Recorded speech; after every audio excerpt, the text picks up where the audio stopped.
husband and I got married today, but my two childhood sweethearts who once swore they would put me on their family registry have no idea. Instead, they were busy fussing over the girl who was supposedly saving my life. To cheer her up, they even bought her an adorable ragdoll cat as a thank you gift. They had totally forgotten that I was severely allergic to cat fur. As a result, when I returned home after just being discharged from hospital, I went into allergic shock and had to be admitted into hospital again. They also did not believe me when I told them that the girl had orchestrated the whole life-saving incident. The moment I regained consciousness in the emergency room, I immediately called my uncle to arrange my marriage. After all, after my parents passed away, my uncle had arranged a good marriage for me.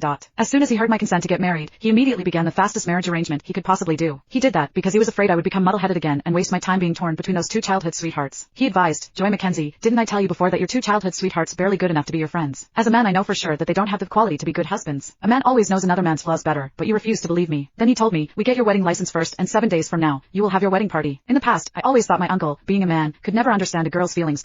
After all, you alone knew if the shoes fit. However, before I even put them on, those shoes had already hurt me countless times. Uncle, send me his info. I'll schedule the registration now, I told him. Marriage was a decision between two people, so I had to take charge of something.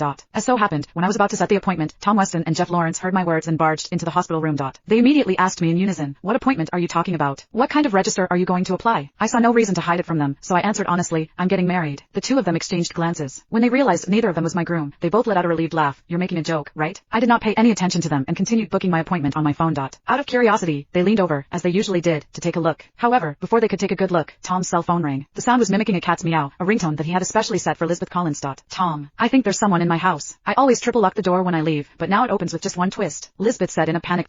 Without a word, Tom jumped up and he and Jeff rushed out together. While at it, Tom said, Lisbeth, don't go inside. Wait for us at the usual spot. I listened to his panicked voice and the hurried footsteps as they faded down the hallway.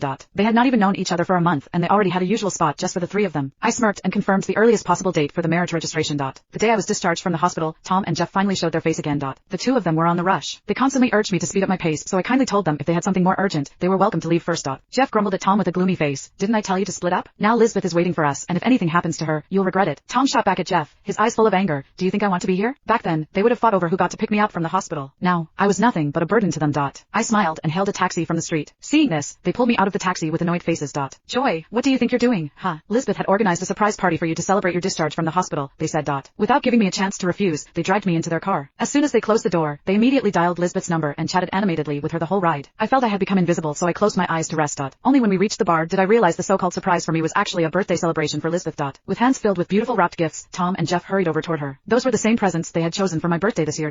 Seeing that the gifts had a new owner and I had no interest in playing a supporting role, I turned around to leave. Suddenly, out of nowhere, a cat lunged at me. Without a second thought, I kicked it away, sending it flying with a yell. Lisbeth, who was still wearing a party hat, stormed up to me.